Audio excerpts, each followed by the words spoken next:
alcohol, and then in an extreme case, linebacker, and then talks about the Belcher situation and on, and because more states are now legalizing marijuana, players are upset and everything, and marijuana is tested year-round, so players do, MMQB Peter King said that over half of the NFL players smoke marijuana regularly. So I think, just with this entire issue of marijuana, no marijuana, let's just be honest here. How many times have we seen players still do stupid things with marijuana? I mean, some players just do ridiculous, horrible crimes without marijuana, without alcohol. I don't think marijuana or alcohol is going to help with curing with crimes. So, how about we fix and how about we focus on fixing those issues? Let's fix crime in the NFL. Let's stop these NFL players. Oh, I want more riots. I want more drugs. I want to get high. No. And a lot of people are saying, don't turn this into a political issue. Marijuana is such a political. Should we legalize? Should we not legalize? And you had Charlo Green, the newscaster of a local news station, drop the F-bomb on the air, saying, I don't want to be a part of this because I want to spread my weed agenda to everyone.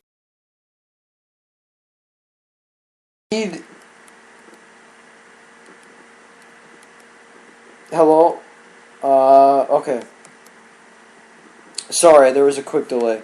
Let me get back to my point. So this weed agenda by the NFL and these players is it's pointless. It's pointless. I don't get the point why NFL players are so quick to saying we want marijuana. So quick to saying it.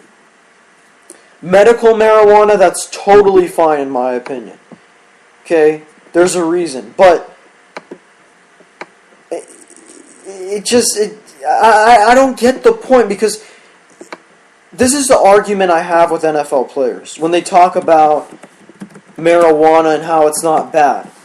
Well, what happened to Santonio Holmes?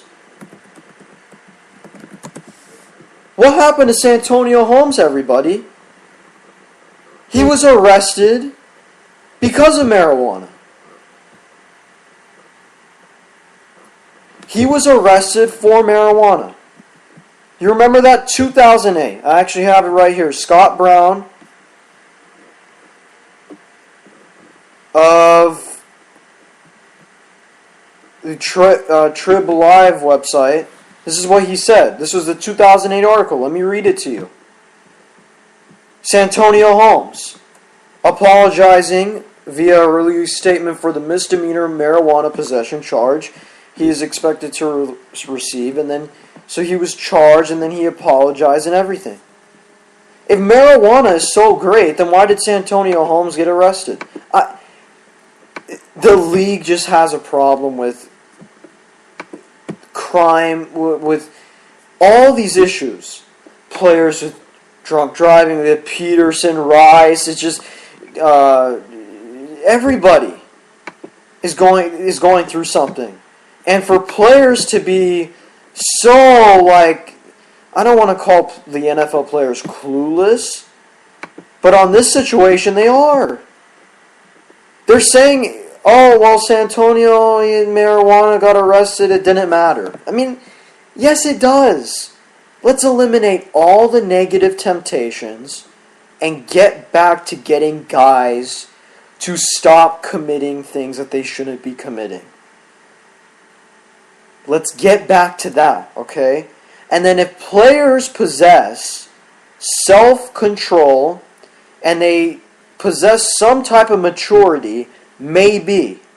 But NFL players don't have this sort of right or sort of privilege to smoke marijuana, in my opinion, because they have not shown that they have been mature enough to avoid issues with the law. And once they do that, and once they have a system in place where they build the maturity and the character of some of these players, then I'll be okay with it. But until then, I don't know. I don't think it's appropriate to have it, right? I don't think it should be legalized right now. And personally, I think once the NFL, I think if you really want, this would be the simple way, in my opinion. I think the NFL should follow this. I think the NFL should say if they're going to legalize marijuana in every single state, then it's okay. But until then, I would just wait because I don't think it's good. I don't think it's appropriate for NFL players to be having marijuana right now. I don't understand. I mean, I get, okay, it makes you peaceful, okay, great. But there's also problems with it too. And the NFL is trying to avoid problems right now because they're going through a lot legally. Okay? So players, everybody, let's wait on the issue. Let's take the foot off the pedal, the gas pedal, and let's brake, let's stop. Let's relax, like Aaron Rodgers said. A third topic, and then we'll have a break. Why do athletes take steroids? Why do they take steroids? And you look at A-Rod situation, you look at all these situations, you look at high school athletes. We've talked so much about high school athletes today. Because, and the reason why I bring up high school athletes, you're probably saying, well, we never talk about high school kids, youth kids, even college, really not that much. No, we actually do talk a lot about college. But the pro leagues and even the collegiate institutions, they set the standard for youth and high school sports. So if a role model, because a lot of kids consider professional athletes as role models. So if they see a role model take steroids, they're probably going to follow in those footsteps. So the steroids in sports, it extends on to all levels, really. There's actually a school close by, I'm not going to name the school, that is close by my area, and they've been, known to take performance-enhancing drugs and take a lot of steroids in their programs, and it's really generated a lot of success for them. They've been really criticized, but they win games, and that's all they care about, which is the main thing I'm trying to talk about here. Athletes obviously take steroids to try to gain an advantage and win more games, okay? We know that. That's not a secret at all. To me, I feel like the one bad thing about sports right now, you look at the state of sports, all different types of sports, it's become too competitive because of media exposure. Fans have become so knowledgeable about the games, so much money at stake, that players, ethics is not even a part of the conversation anymore. Ethics have been thrown out the window when it comes to steroids, when it comes to other performance-enhancing drugs. And it's really a reflection of some of these commissioners' greed. It's a reflection of, again, the media. The media, sports, there's nothing really special about these games. Look, some of you may find this laughable. There's nothing special about football. There's nothing special about basketball. The only reason why you are able to watch basketball from your home is because of the media. The media is the bridge between the game and the fan. So, if the media coverage was poor, I wouldn't even be here talking to you right now.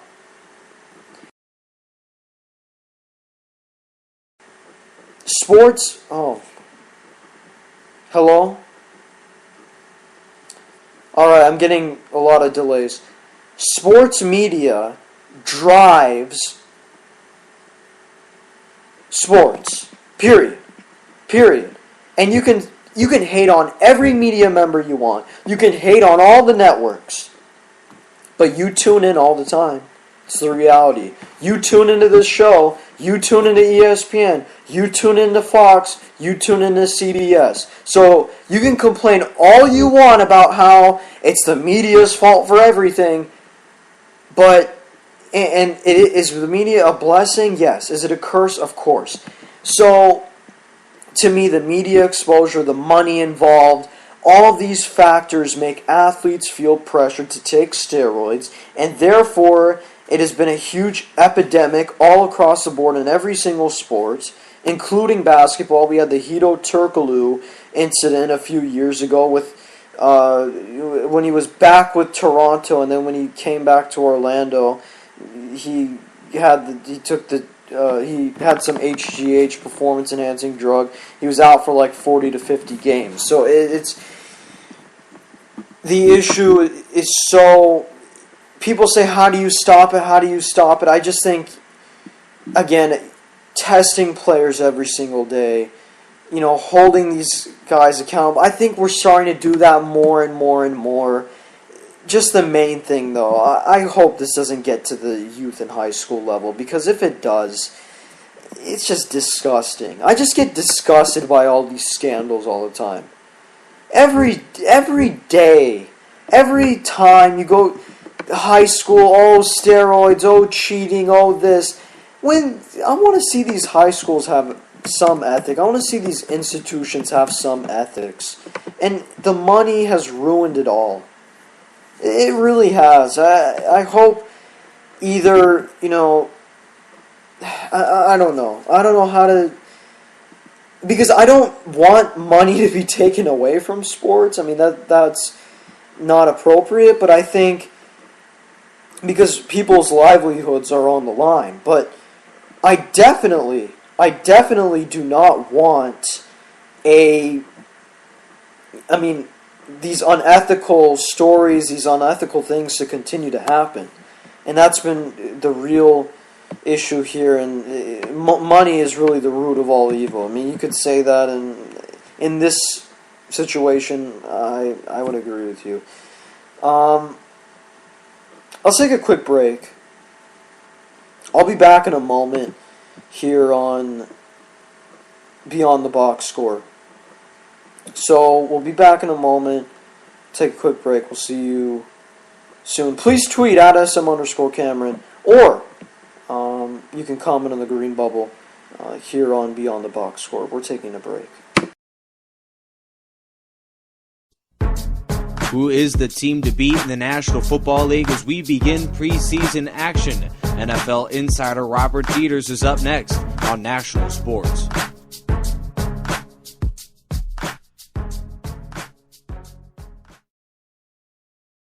The story of the 2013 Major League season has been the resurgence of the Dodgers, led by Yasiel Puig. How realistic of a shot does Los Angeles have at making the World Series? Jason Gerline leads the roundup next on National Sports.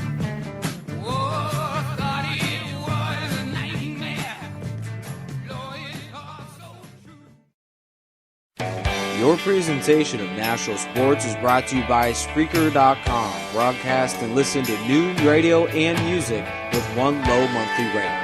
Your show will be right back after this word from your local stations.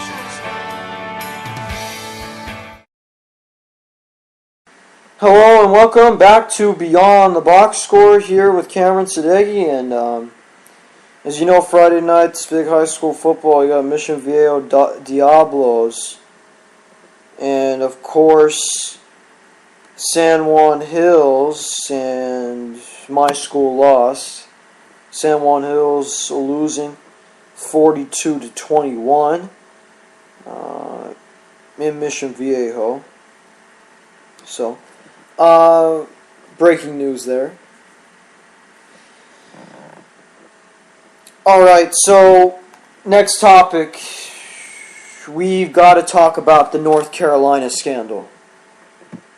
My goodness. When I saw the title, I was stunned. Oh, I don't know.